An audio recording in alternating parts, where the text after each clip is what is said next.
अध्याय 10 जंगली आदमियों से सामना। यहाँ प्रवास के 23वें साल में दिसंबर महीने की एक सुबह टहलते समय समुद्र किनारे उठते धुएं को देखकर मैं हैरान हो गया। अब उजाला हो गया था, इसीलिए द्वीप के आखिरी छोर पर तकरीबन 2 मील की दूरी से मुझे धुआं उठता दिखाई दिया।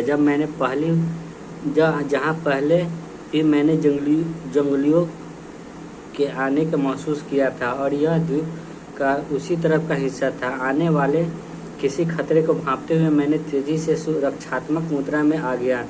मैंने अपनी पिस्तौल और फौजी बंदूकों में गोलियां भर ली। उसके बाद अंतिम सांस चलने तक अपनी रक्षा के लिए पूरी तैयार करने लगा। 2 घंटे तक बड़ी ही होशियारी से पूरी तैयारी को अंजाम देकर मैं धैर्यपूर्वक बैठ गया। अंदर बैठे मैं गुनगुना रहा था। जब भीतर से कुछ डर निकला तो मैं सीढ़ी पर चढ़ते हुए पहाड़ी वाले हिस्से पर पहुंच गया। उस तरफ आगे समतल जमीन थी। मैंने पहले मुआयना किया और फिर सीढ़ी को ऊपर खींच लिया। पहाड़ी पर ऊपर की ओर चढ़कर मैंने दूरबीन निकाली। उसे मैं इसी मकसद से अपने साथ लेकर आया था। मैदान की उस समतल जमीन की ओर मैं उस खास स्थान को खोज रहा था। मैंने देखा वहाँ बीच में आग जल रही है और उसके किनारे गोलाकार होकर तकरीबन कुछ जंगली मानव बैठे हुए हैं। उनके पास 2 छोटी नौकाएं भी है जिन्हें किनारे पर खड़ा करके रखा गया था। शायद ज्वार थमने पर वे वहां पहुंचे थे और वापस जाने के लिए फिर ज्वार आने का इंतजार कर रहे थे।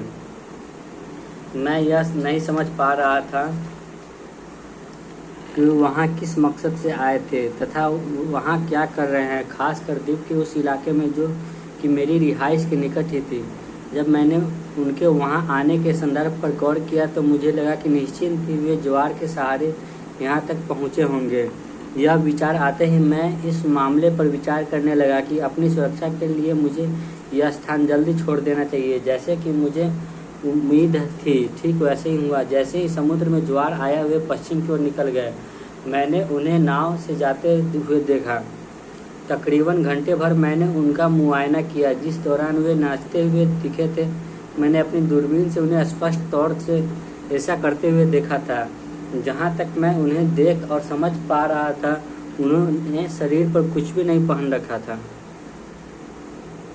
जैसे ही मैंने उन्हें वहाँ से नाव ले जाते हुए देखा तो मैं अपने कंधों पर दोनों बंदूकें लादकर पिस्तौल, तलवार आदि से लैस होकर पूरी तैयारी के साथ तेजी से उस ओर दौड़ा तथा पहाड़ी के उस ओर पहुंचा जहां पहली बार उनके यहां आने का मैंने महसूस किया था। उनके चले जाने के बाद तकरीबन 2 घंटे के अंदर ही मैं उस स्थान पर गया जहां वे आग जलाकर बैठे हुए थे। वहां मुझे प्रतीत हुआ कि वे तीनों नावों पर समुद्र की ओर से ही आए थे और फिर उधर को ही वापस चले गए। यह सब घटना मेरे लिए भयानक थी, खासकर उसके बाद से जब से मैंने पैरों की आतंकी निशान को देखा था। वहाँ जब मैंने मुआयना किया तो काफ़ी सारा खून फैला हुआ था और हड्डियाँ भी बिखरी हुई थी। आदमी के शरीर के कटे हिस्से इधर उधर पड़े हुए थे और मांस के टुकड़े फैले हुए थे जिनके साथ शायद जंगली मानव खेल रहे थे। उस दिन मैं दिन भर उलझन में रहा, पूरी तरह दुखी थी। मैं पूरी तरह से दुखी भी। मेरे दिमाग में एक डर समा गया था, एक न एक दिन मैं भी उनके हत्थे चढ़ जाऊंगा और मेरा भी कत्ल कर देंगे। तब यह किला मेरे काम नहीं आएगा। एक बारगी मेरे दिमाग में यह भी आया कि अगली बार जब वे यहाँ आएंगे तो मैं उन्हें बंदूक के बल पर यहाँ से खदेड़ दूंगा और चेतावनी भी दूंगा ताकि अगली बार वे यहाँ नहीं आए। लेकिन यह सोचकर डर भी लग रहा था, शायद उन जंगली मानवों के पास 200-300 नौकाएं होंगी और कहीं उनका पूरा जत्था यहाँ मुझे खत्म न कर दे। हालांकि उनके बाद अगले 1 साल तक वहाँ मुझे फिर कोई जंगली मनुष्य दिखाई नहीं दिया। जब मैंने मुआयना किया तो लगा कि वे हाल फिलहाल फिर से आए थे। यह बिल्कुल सही है कि वे एक या 2 बार वहाँ जरूर आए होंगे, क्योंकि वे वहाँ ठहरे नहीं होंगे, इसलिए मैं उन्हें देख नहीं पाया था। जहाँ तक मेरा आकलन था, मेरे प्रवास के 24वें साल मई महीने में एक बारगी में फिर एक घटना से दंग रह गया। यहाँ आसपास मैंने एक बंदूक चलाने की आवाज़ सुनी। ऐसा आभास हुआ जैसे समुद्र किनारे पर कोई गोली चलाया हो। बिल्कुल जैसे ही मुझे आभास हुआ मैं सचमुच में वैसा ही हुआ था और अब मैं हैरान था। मैं एक अलग ही कल्पना की दुनिया में खो गया था। फिर तीसरी बार मैं सीढ़ी पर चढ़कर पहाड़ी पर जाकर बैठ गया। वहां से मैं समुद्र के किनारे को नज़ारा देखना चाहता था। इतने में मुझे उस ओर से बंदूक चलाने की आवाज़ सुनाई दी जहां पर समुद्र के किनारे मैं अपनी नाव को ले जाता था। मैं जल्द ही यह समझ गया कि निश्चित रूप से कोई जहाज संकट में फंस गया है। शायद उसके साथ कोई दूसरा जहाज भी है जिससे सहायता मांगने के लिए वे सिग्नल के तौर पर गन चला रहे होंगे। उसी समय मेरे दिमाग में एक बात आई कि यदि मैं उसकी सहायता नहीं भी करूंगा तो वे मेरी सहायता जरूर कर सकते हैं। इसीलिए ऐसा सोचते हुए मैंने काफ़ी सूखी लकड़ियाँ इकट्ठा करते हुए उनमें आग लगा दी। अब मैं आग के पास ही बैठ गया। लकड़ियाँ इतनी सूखी हुई थी कि वे धू धू कर जलने लगी। धीमी हवा ने उन्हें और प्रज्वलित कर दिया तथा वह अब दूर से दिखाई दे सकती थी। मैं इस बात को लेकर आश्वस्त था कि यदि जहाज जैसी कोई चीज़ होगी तो ज़रूर उसके लोगों को नज़र आज इधर पड़ेगी। निसंदेह उनकी नज़र इस ओर पड़ी होगी तथा इसके बाद कुछ नियमित अंतराल पर कई और बंदूक चलाने की आवाज़ आई। पूरी रात उसी तरह से आग जलती रही और अगले दिन उजाला होने पर जब हवा साफ हुई तो मैंने देखा कि द्वीप के पूरब दिशा में बहुत दूर समुद्र में शायद कुछ तैर रहा है या ठहरा हुआ है। जैसे ही मैं ज़्यादा दूरी होने पर वायुमंडल में कुछ धुंधलापन होने की वजह से स्पष्ट तौर पर समझ नहीं पा रहा था। दिन भर मैं उस ओर निहारता रहा। फिर जल्द ही मुझे इस बात का पक्का यकीन हो गया कि वहाँ कोई जहाज फंसा हुआ है। अब मैं हाथ में अपनी गन लिए हुए उस द्वीप के दक्षिणी हिस्से की ओर बढ़ चला। मुझे नहीं मालूम उस द्वीप के पास हुई जहाज दुर्घटना में कोई बच पाया या नहीं। कुछ दिन बाद मैंने समुद्र किनारे एक लड़के को डूबा हुआ मृत शरीर देखा जो द्वीप के उसी छोर पर था जिधर जहाज क्षतिग्रस्त था। उनका पहनावा नाविकों की भांति ही थी जिसे समझने में मुझे देरी नहीं हुई, लेकिन इस बात का अंदाज़ा नहीं लगा पाए कि वह किस देश का नागरिक था। उसकी जेब में कुछ गिनिया और एक तंबाकू का पाइप निकला।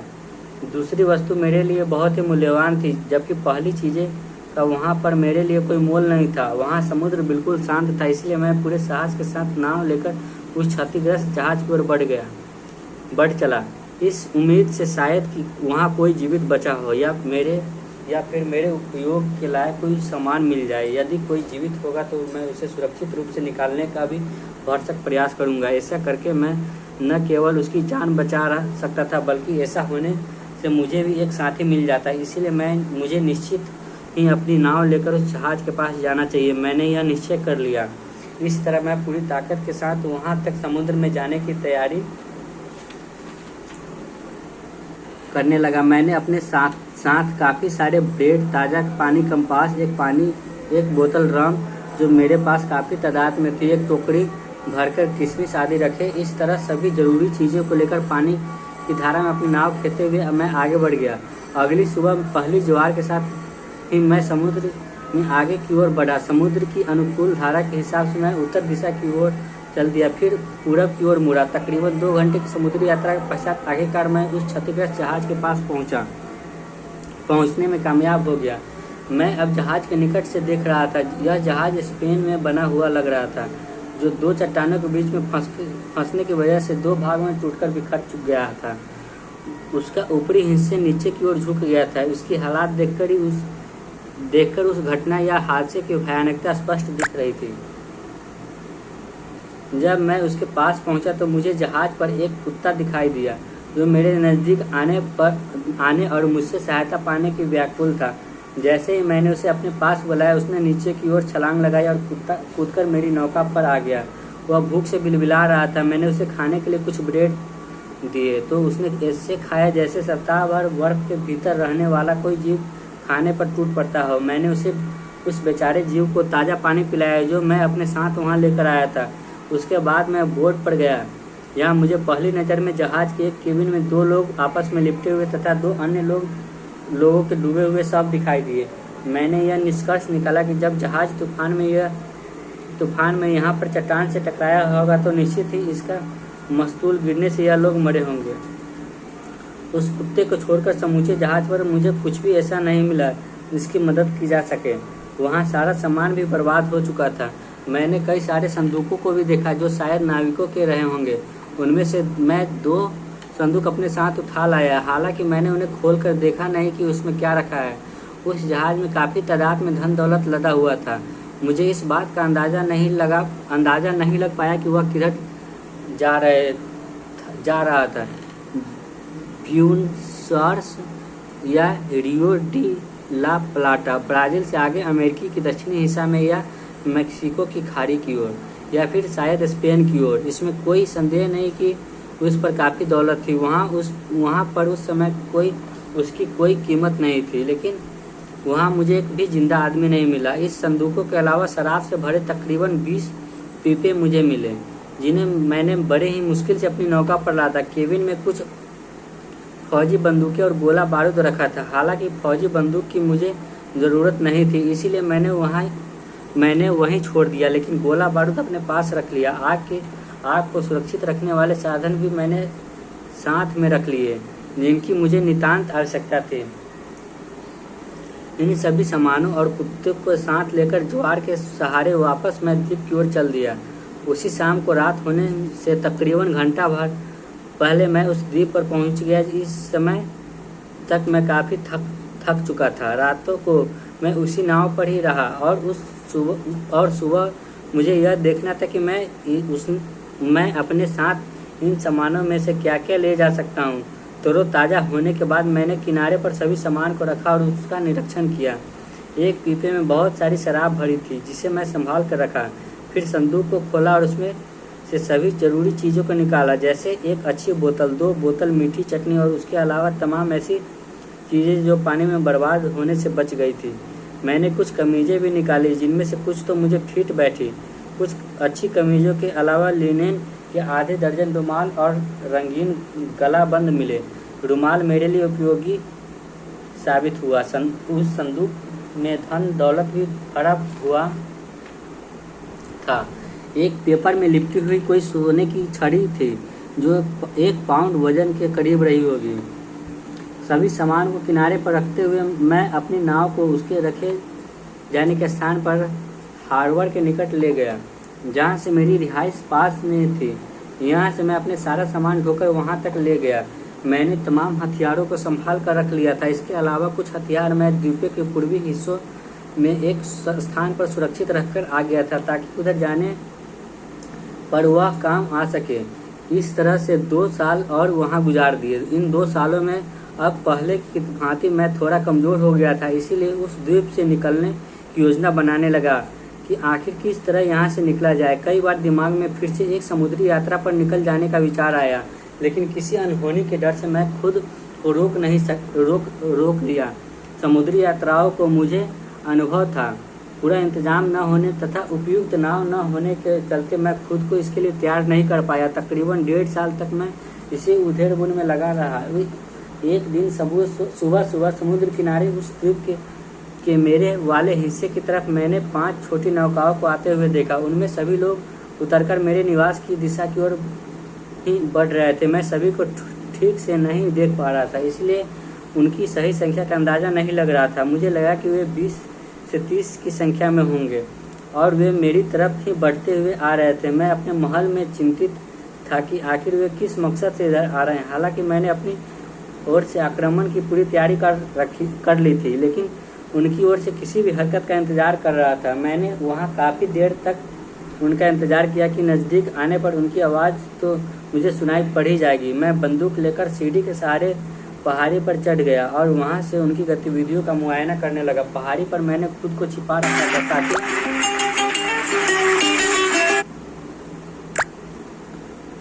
ताकि वे किसी भी प्रकार मुझे देख न पाए। यहाँ से मैं अपनी दूरबीन से उनकी गतिविधियाँ देख रहा था। मैंने देखा कि वे एक स्थान पर आग जलाने का इंतजाम कर रहे हैं और इसके इर्द गिर्द नाचने का बंदोबस्त कर रहे हैं। उनकी गतिविधियों को देखकर मैं समझने का कोशिश कर रहा था। इतने में मैंने देखा कि 2 दासों को नाव से खींचकर नीचे उतारा गया, जिन्हें शायद यहाँ वध करने के लिए लाया गया था। मैंने देखा कि उनमें से एक का तो नीचे नीचे उतारने के थोड़ी ही देर बाद उन्होंने लकड़ी की तलवार से वध कर दिया। उनकी गतिविधियों को देखकर मैं समझने की कोशिश कर रहा था कि इतने मैंने देखा कि 2 दासों को नाव से खींचकर नीचे उतारा गया, जिन्हें शायद यहाँ वध करने के लिए लाया गया था। मैंने देखा कि उनमें से एक का तो नीचे उतारने के थोड़ी ही देर बाद उन्होंने लकड़ी की तलवार से वध कर दिया। इसके कुछ ही क्षणों के बाद बेचारा दूसरा दास, जिसने अपनी आंखों से दूसरे का वध होते हुए देखा था, थोड़ी सी आज़ादी मिलते ही जिंदगी की कुछ आस लेकर वहाँ से तेजी से भागा। उसने काफ़ी तेजी से दौड़ना शुरू किया। वह समुद्र के किनारे फैले बालू पर ठीक उसी ओर दौड़ता हुआ आ रहा था जिस तरफ मेरा निवास था।